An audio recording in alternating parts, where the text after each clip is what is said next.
For 3 centuries, the Nexus Cantina had survived in the lawless darkness between civilized star systems.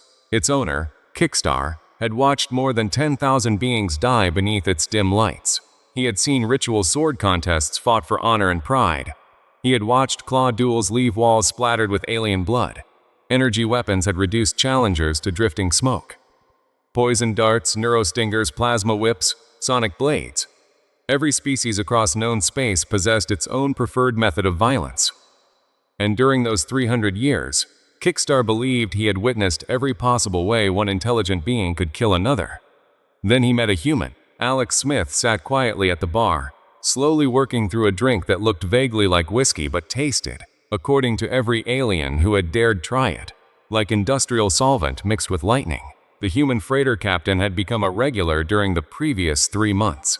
Always alone, always calm, always observant. The other customers avoided sitting near him, not because they feared him, because they didn't understand him. Humanity was still new to the galactic community, and nobody had quite figured out what to make of them. Kickstar polished a glass and glanced toward the human. Another serving soft skin? Alex shrugged. Sure, why not? That was the exact moment everything went wrong. The cantina doors slid open with a metallic hiss. Conversation immediately softened. A Kethmori warrior entered. The massive alien stood nearly 8 feet tall. Razor-edged bone spurs protruded from both forearms, natural weapons capable of slicing armored plating. Behind him came 2 Shriani mercenaries. Their retractable claws glinted beneath the overhead lights. The Kethmori strode directly toward Alex. Human. Alex turned slightly on his stool. Yeah? The warrior's yellow eyes narrowed. You carry weapons. Alex looked down at the simple utility belt hanging around his waist. Tools. Cargo equipment mostly. You have insulted the honor of my clan sister. Alex blinked. What? Combat is required. Every conversation inside the cantina stopped. Heads turned, eyes focused. Patrons leaned forward in anticipation. This was familiar territory. A challenge. A duel. Soon the opponents would reveal their chosen weapons before beginning the traditional combat ritual recognized across hundreds of civilizations. Alex slowly stood. His hands remained empty. Look, he said. I have absolutely no idea what you're talking about, but I'm not interested in fighting anybody. You rejected her mating proposal. The human stared, then groaned. Oh, that. Choose your weapon, the Kethmori demanded. His bone spurs extended fully. Blade, claw, energy projector, venom. Alex looked around the room. Every species present possessed some form of weapon, natural or artificial mandibles, talons, stingers, ceremonial swords, high-energy emitters. The entire galaxy seemed obsessed with arming itself. Alex sighed. I don't need one. The room went silent. Not a single patron understood what they had heard. The Kethmori frowned. You refuse a weapon? I don't need a weapon. Confusion spread through the crowd. Among civilized species, entering combat unarmed meant one of 2 things: cowardice or insanity. The warrior's voice hardened. That is impossible. Every civilized race uses weapons. Alex rubbed the back of his neck. Not every race. The Kethmori attacked. No warning, no countdown, no ritual. He lunged forward, bone spurs aimed directly at Alex's chest. Every witness expected the same thing. The human would draw a weapon. The duel would begin. Instead, Alex did something nobody present had ever seen before. He clenched his hand into a fist, then he punched the alien directly in the face. Crack. The sound echoed through the cantina. It wasn't especially loud, yet in the stunned silence it might as well have been an explosion. The Kethmori staggered backward. His bone spurs retracted involuntarily. His nervous system seemed unable to process what had just happened. Green blood dripped from his nose. The warrior touched it, looked at it, then stared at Alex. What? He blinked repeatedly. What did you do? Alex lowered his hand. I hit you. The room erupted with confused chatter. Translator implants struggled desperately. Many languages possessed no equivalent term for what they had just witnessed. A Shriani mercenary stepped forward. You use no blade. Another added, no claws, no energy discharge. How was damage inflicted? Alex held up his hand. These? The mercenary stared. Your flesh? Pretty much. Alex flexed his fingers. Humans evolved as persistence hunters. Long before advanced technology, we chased prey until it collapsed from exhaustion. Several patrons listened closely. We used rocks, sticks, anything available. He shrugged. Before we made weapons, we were weapons. The Kethmori cautiously touched his injured nose. Your flesh is stronger than bone. No. Alex shook his head. It's focused. The warrior looked confused. Alex pointed toward the alien's forearm spurs. You swing those, the force spreads across a larger surface. Then he raised his fist. I put my body's weight behind a much smaller point. To demonstrate, he threw several quick punches into empty air. The movement was so sudden that multiple patrons instinctively flinched. Fast, compact, efficient. Arachnoid eyes widened from a shadowed booth. You all know how to do this? Alex laughed. Of course. How many? Basic self-defense is pretty normal as adults. We start learning as kids. The cantina became very quiet. Kickstar stopped polishing glasses entirely. His forearms hung motionless. Your entire species can fight without weapons? Alex nodded. We'd rather have weapons. Then he shrugged. But if we don't, we improvise. He pointed at different parts of his body. Fists for punches. Elbows for close-range strikes. Knees, feet, kicks. The more he explained, the more horrified the audience became. Humans have spent hundreds of thousands of years figuring out how to weaponize ourselves. Several patrons slowly moved farther away. Not dramatically, not obviously, but definitely farther away. A realization was spreading through the room. Every known species depended on equipment or biological weapons. Remove those, and most became significantly weaker. Humans appeared different. Remove their weapons, and they still remained dangerous. The Kethmori swallowed. There are 3 billion humans on your homeworld. Alex smirked. 3 billion we've officially admitted to. The warrior stared. And that's only Earth. A chill spread through the room. You have other worlds? Sure, we've been expanding. How many? Alex's smile widened. This time it looked distinctly predatory. Enough. He drained the remainder of his drink. Then he stood. The atmosphere changed immediately. Every eye followed him. Every instinct screamed that something important was about to happen. Alex adjusted his jacket, then paused beside the exit. Oh, by the way, nobody moved. You might want to pass along a message. The room became utterly silent. To whoever keeps tracking human colony ships. Several patrons exchanged alarmed glances. Alex continued. We noticed. No one spoke. No one breathed. The funny thing about humans, he said calmly, is we're incredibly good at looking harmless. His gaze swept across the room. We've practiced that for centuries. A few beings suddenly felt very vulnerable. Smile, shake hands, act friendly. Meanwhile, we're figuring out exactly how we'd kill you if things go bad. Nobody laughed. Nobody even attempted to. Alex reached the doorway. Thanks for the drink, Kickstar. The bartender didn't answer. Put it on Humanities tab. The door slid shut behind him. For several long seconds, nobody moved. Then everyone in the cantina experienced the same horrifying realization. The galaxy's newest species wasn't weak. It wasn't harmless, it wasn't defenseless. Humanity was an entire civilization of living weapons. And while everyone else had been studying human technology, humans had apparently been studying everyone else's weaknesses. The Kethmori stared at his reflection in the polished surface of the bar. Green blood still stained his face. His nose remained visibly crooked. Slowly, he looked toward Kickstar. Kickstar. The bartender raised his eyes. The warrior swallowed. I think we need to make some calls. 12 hours later, those calls had reached the highest levels of galactic power. The Galactic Security Council assembled under emergency authority. Representatives from the most influential civilizations crowded into the enormous chamber. At the center stood Valak. A medical regenerator remained attached to his damaged nose. Council Prime Zaxara examined him carefully.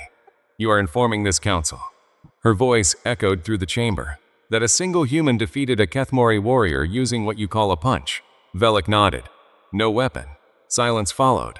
Just a closed fist. Delegates exchanged uneasy glances. For 3,000 years, the Galactic Security Council had maintained detailed records on every known intelligent species, combat capabilities, biological advantages, military strengths, weaknesses. Humans occupied only a few pages. Weak mammalian bipeds. No natural weapons. Recently achieved faster-than-light travel. Limited military significance. General Crixton folded his massive arms. Impossible. Our intelligence reports classify humans among the least physically threatening species encountered. Valek's expression darkened. Watch the footage. The chamber lights dimmed. Security recordings from Nexus Cantina appeared across massive displays. The delegates watched. A human fist struck an 8-foot warrior. The warrior stumbled backward. The recording ended. Again, Zaxara ordered. They replayed it, then again and again. 7 times total. Each viewing produced the same reaction. Disbelief. The lights brightened once more, but the atmosphere inside the council chamber remained tense. No one spoke immediately. The delegates continued staring at the frozen image of Alex Smith, standing calmly while a Kethmori warrior reeled backward from a single strike. General Crixton finally broke the silence. This proves very little. His voice carried across the room. One human injured one warrior. The general pointed toward the display. An unusual individual, perhaps. An outlier. Velek shook his head. No. Before anyone could respond, another figure stepped forward. Intelligence Director Yithmar, the elderly analyst, carried several data tablets beneath one arm. His expression suggested he had not slept in many cycles. We investigated immediately after receiving the report. A series of new images appeared on the chamber screens. Human sporting arenas, training facilities, military exercises, security recordings, historical archives. Every screen showed the same thing. Humans striking one another, punching, kicking, throwing, grappling, fighting, without weapons. The delegates stared in growing disbelief. Yithmar continued. This behavior is not unusual. Another image appeared. Two humans standing inside a ring while a crowd cheered. One struck the other repeatedly with closed fists. Neither participant seemed alarmed. In fact, humans organized structured competitions around it. Competitions? Someone asked. Recreational combat. Murmurs spread through the chamber. Yithmar switched displays again. The next footage showed military recruits. Rows of humans practiced striking drills together. Their movements appeared disciplined, efficient, dangerously practiced. They trained for it from childhood. Several delegates shifted uncomfortably. Every human settlement we have observed contains facilities dedicated to physical combat conditioning. A representative from the Vren Collective leaned forward. You're saying this is common? It appears universal. The chamber grew noticeably quieter. General Crixton frowned. How many humans are we discussing? Yithmar paused. Then he activated another display. Our previous estimates were incorrect. That statement immediately captured everyone's attention. The screen filled with star maps. Colored markers appeared one after another, dozens, then hundreds. The map became crowded. We originally believed humanity possessed 53 confirmed colonies. Several council members nodded. Those numbers matched existing intelligence. Updated analysis suggests that figure is dramatically inaccurate. The screen recalculated. A new total appeared, 300. The number hung in the air like a threat. No one spoke. Finally, Zixara broke the silence. 300? Yithmar nodded. At minimum. Shock rippled through the chamber. 300 colonies. 300 worlds occupied by a species that apparently viewed its own body as a weapon.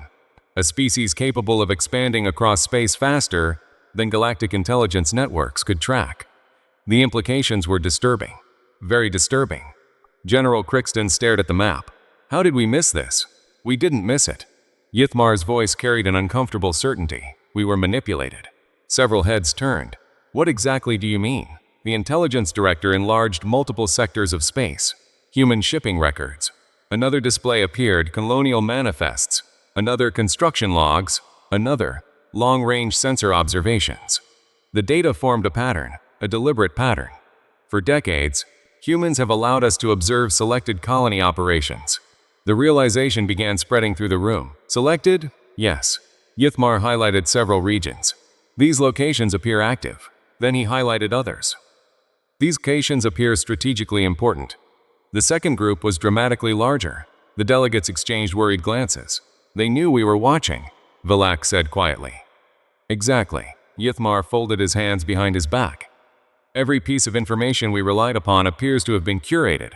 The word struck hard: curated, not leaked, not stolen, provided carefully, intentionally. A representative from the Outer League looked horrified. They fed us misinformation. Not entirely. Yithmar zoomed in further. The most effective deception includes truth. Nobody argued with that.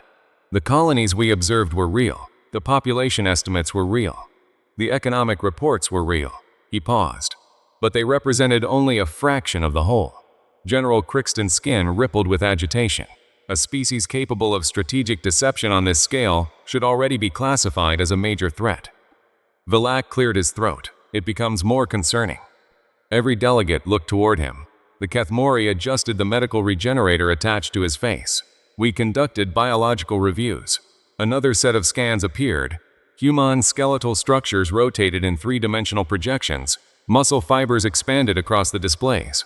Bone density measurements followed. Council members watched carefully. Human physiology reports were also inaccurate. Zasara narrowed her eyes. Inaccurate how? Human bone density exceeds reported figures. Additional graphs appeared. Muscle composition is significantly stronger than expected. Another graph. Their bodies generate explosive force more efficiently than our assessments predicted. Silence settled over the chamber. For years they had classified humanity as physically weak. Now those conclusions appeared deeply flawed.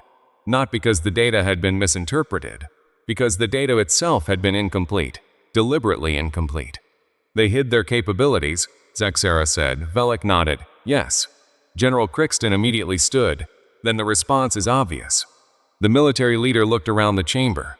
Containment. Several delegates nodded instinctively. Standard procedure. Whenever a rapidly expanding civilization demonstrated deceptive behavior, containment measures followed. Trade restrictions, military oversight controlled borders. Nothing unusual, at least in theory. With what? Yithmar asked. The question halted the momentum instantly. General Crixton turned toward him. What? How exactly do you contain a species that doesn't require weapons to remain dangerous? No one answered. Yithmar continued. We can confiscate ships. We can regulate technology. We can monitor trade. He pointed toward the human biological scans. But we cannot confiscate their fists. The room fell silent again. For the first time, the delegates realized they lacked a procedural response. Their entire security framework assumed that dangerous species relied on dangerous tools. Humanity violated that assumption completely. Before anyone could speak, alarms suddenly sounded throughout the chamber. Every delegate looked upward. The central display flashed red. Incoming transmission, polity override, security clearance exceeded. Council Prime Zaxara immediately stiffened. Source? Technicians worked frantically. Several moments passed. Then one operator turned pale. Unknown vessel. Location? The technician swallowed. Approaching Nexus Prime. The chamber erupted. Nexus Prime. The most secure station in known space. The administrative heart of the Galactic Security Council. Its coordinates were among the most protected secrets in existence. Very few individuals even knew it existed. How? General Crixton demanded. No unauthorized vessel should be capable of locating this facility. The transmission repeated. Calm, clear, professional. Human colony vessel persistence requesting docking authorization. Every delegate froze. The operator looked even more alarmed. There is more. What? The message is being transmitted in High Galactic. The chamber went silent. Silence. High Galactic was ancient, complicated, restricted. Only senior diplomatic and security personnel studied it. The language existed specifically to prevent outside interception. Yet the transmission was flawless, not merely competent. Perfect. Yithmar slowly looked toward Zaxara. They know High Galactic. The council leader's expression hardened. That should be impossible. The transmission repeated once more. Every syllable remained flawless. Then Velak spoke. A cold realization had appeared behind his eyes. They aren't requesting permission. The room turned toward him. What? They already know where we are. Nobody spoke. Velak stared at the display. They aren't asking. The implications landed heavily. They're informing us they're coming. A moment later, observation screens activated automatically. The approaching vessel appeared. At first glance, it seemed ordinary. A civilian colony ship. Nothing remarkable. Nothing threatening. Then deeper sensor scans arrived. The room changed instantly. Technicians began shouting. Mass readings, inconsistent. Energy signatures escalating. Internal volume impossible. Yithmar stared at the incoming data. His face lost all color. That ship isn't what it appears to be. New readings filled the displays. The vessel's apparent dimensions increased, then increased again, then again. What are we looking at? Zaxara asked. A ship approximately 3 times larger than its visible profile. The chamber became deathly still and heavily shielded. Another technician spoke. Additional contacts detected. The tactical map illuminated. One signal appeared, then another, then 10, then 20, then dozens. Hyperspace signatures erupted throughout the surrounding sectors. Human ships, every one broadcasting diplomatic identification codes, every one moving with precise coordination. Formation patterns appeared. Perfect formation patterns. Military formation patterns. General Crixton stared at the growing fleet. They found Nexus Prime. Nobody responded. More contacts arrived. The map filled steadily. Human vessels surrounded the station with disciplined precision. Not aggressively, not threateningly, but unmistakably purposefully. The delegates watched in silence. A final transmission arrived. The voice was calm, polite, professional. "Hello, Council." The chamber speakers echoed softly. "We need to talk, no threats, no demands, no ultimatums." Yet somehow those 4 words felt more intimidating than any declaration of war. The species everyone had dismissed, as weak, had located the galaxy's most secret installation. They had bypassed every layer of security. They had arrived with a fleet powerful enough to command attention, and they had done so while smiling politely. As the human armada settled into flawless formation outside Nexus Prime, a single question echoed through every mind in the council chamber. What exactly did humanity want?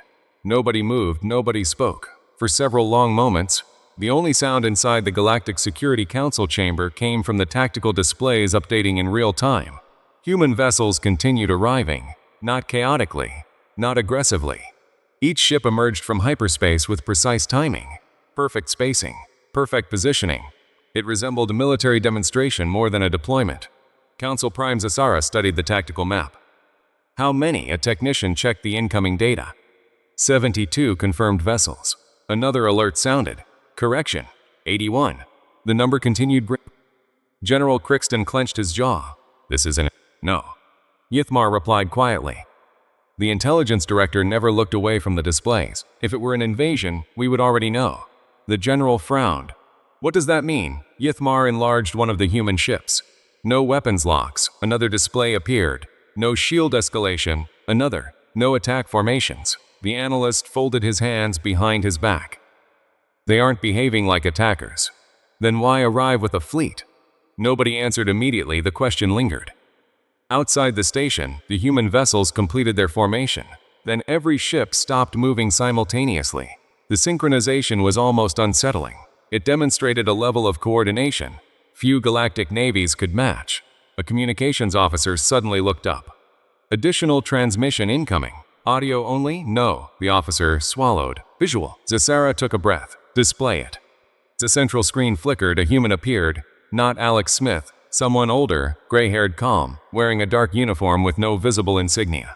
The human looked directly into the camera, then smiled. The expression instantly made several delegates uncomfortable. Not because it appeared threatening, because it appeared confident. "Good evening." His translator rendered flawless. "Hi, Galactic. My name is Ambassador Nathan Cole." No one interrupted. "We appreciate your willingness to receive our delegation." General Crixton nearly laughed. "Receive?" He pointed toward the surrounding fleet. "You arrived uninvited." The ambassador nodded politely. "Correct." The straightforward answer caught everyone off guard. "We considered requesting coordinates through conventional channels." He paused. "Unfortunately, your intelligence agencies have spent the last 30 years monitoring our colonies while refusing diplomatic transparency." Several delegates shifted uncomfortably. The ambassador continued. "So we decided to visit directly." Zasara leaned forward. "You located Nexus Prime?" "Yes." "How?" Nathan smiled. "We paid attention." The answer produced visible frustration across the chamber. "That station's location is classified." "Classified things leave patterns." The human folded his hands. "Supply routes, communication delays, energy signatures, personnel transfers." He shrugged. "You'd be amazed how much information becomes visible when people assume nobody is watching." The irony landed heavily. For decades, the Council had watched humanity. Apparently, humanity had been watching right back. Yithmar spoke next. "You knew about the surveillance?" "Yes." "For how long?" The ambassador's smile widened slightly. "Since the beginning." Murmurs spread through the room. "Every probe, every observation platform, every intelligence operation." Nathan tilted his head. Some of them were actually quite impressive. General Crixton slammed a fist onto the table. "You manipulated our assessments." "Yes." Again, no denial, no excuses. Just a calm acknowledgement. "Why?" The ambassador's expression became serious. "Because we were evaluating you." The chamber fell silent. Those words changed everything. "You were evaluating us?" Nathan nodded. "When humanity first entered the galactic community, we encountered hundreds of civilizations." His eyes moved across the delegates. "Most were stronger than us, older than us, more technologically advanced than us." Nobody argued. Those facts were true. So we asked an important question. The ambassador paused. Would those civilizations treat us fairly? Silence. We didn't know. Nathan leaned slightly forward. History taught us caution. Several council members exchanged uneasy looks. Human history is filled with examples of stronger groups exploiting weaker ones. His voice remained calm. Empires, colonial powers, conquerors. We've experienced all of them. The room listened carefully. So we chose patience. Patience, Saxara asked. We hid our full capabilities. Nathan nodded. We expanded quietly. We observed. We listened. We learned. The ambassador's eyes narrowed slightly. And what we discovered was concerning. General Crixton stiffened. Explain. Nathan activated a display from his side. Instantly, new information appeared throughout the council chamber. Records reports. Classified communications. Accurate directives. Several delegates immediately recognized the document because they were never supposed to leave secure archives. Shock spread across the room. What is this? Zaxara demanded. Your own records. The ambassador's voice remained perfectly calm. Internal discussions regarding humanity. Several council members suddenly looked nervous, very nervous. Nathan selected one document. It expanded, a classified recommendation. Human expansion should be monitored and restricted before demographic growth reaches strategic significance. Another document appeared. Human industrial output presents long-term competitive concerns. Another. Potential containment options under review. The room became very quiet. Containment. Nathan said softly. The word echoed. We noticed that term appearing frequently. Nobody responded. Interesting choice. The ambassador folded his arms, especially considering humanity had committed no hostile actions. General Crixton's expression darkened. Precautionary planning is standard procedure. Of course. Nathan nodded, which is why we developed precautionary plans of our own. That statement landed like a bomb. The tactical displays suddenly updated. Hundreds of new markers appeared, not around Nexus Prime, across the galaxy. Human colonies, human shipyards, human fleets. The scale was staggering. Several delegates stared in disbelief. These weren't the colonies the council knew about. These were the hidden ones, the real ones. The colonies humanity had kept concealed for decades. 300 suddenly seemed like a conservative estimate. Impossible, someone whispered. Nathan shook his head. No. The ambassador's voice remained steady, simply unnoticed. Yithmar stared at the expanding map. How large is humanity's territory? Nathan considered the question. Large enough. The answer provided no comfort. The intelligence director slowly exhaled. All this time, yes, all this time, Nathan agreed. We were preparing for war? General Crixton demanded. The ambassador immediately shook his head. No, the answer came so quickly it surprised everyone. We were preparing for the possibility of war. A significant distinction. One the chamber understood immediately. Nathan's expression softened. Humanity does not want conflict. The delegates listened carefully. We never did. The ambassador looked around the room. That's why we're here. Zasara narrowed her eyes. You arrived with enough military power to overwhelm this station. Yes. And claim peaceful intentions. Nathan smiled faintly. Council Prime. He gestured toward the fleet outside. If we intended violence, we wouldn't be having this conversation. The statement was difficult to argue against. The human ships already occupied dominant positions. If they intended immediate attack, talking first would make little sense. Nathan continued. We came because secrecy has reached its limits. The ambassador's voice carried quiet certainty. You know we concealed our capabilities. We know you considered containing us. He spread his hands. Continuing this arrangement benefits no one. Silence followed. Then Zaxara asked the question everyone wanted answered. What do you want? Nathan looked directly at her. The smile disappeared entirely. What remained was something far more serious. Honesty. The word echoed through the chamber. Nothing more. Nothing less, the ambassador continued. No secret surveillance. No containment discussions. No hidden agendas. His gaze swept across the delegates. Humanity is willing to stand beside the galactic community as an equal. The final word carried weight. Not subordinate, not protected, not monitored. Nathan folded his hands, but understand something clearly. His voice remained calm, yet every delegate felt the warning beneath it. We are not weak. The chamber remained silent. We never were. Outside the observation windows, dozens of human vessels floated motionless against the stars. Met, disciplined Raditi. Nathan's expression softened again. We prefer cooperation. A brief pause followed. Humanity has always preferred cooperation. Then he smiled. The same calm smile. The same confident smile. The smile of a species that knew exactly how dangerous it was and had chosen restraint anyway. But if someone insists on treating us as a threat, the sentence remained unfinished. It didn't need completion. Everyone in the chamber already understood. The Kethmori's broken nose, the hidden colonies, the concealed fleets, the decades of strategic patience. The message was perfectly clear. Humanity was extending an open hand. The galaxy simply needed to decide whether it wanted to shake that hand, or discover what happened when that hand closed into a fist.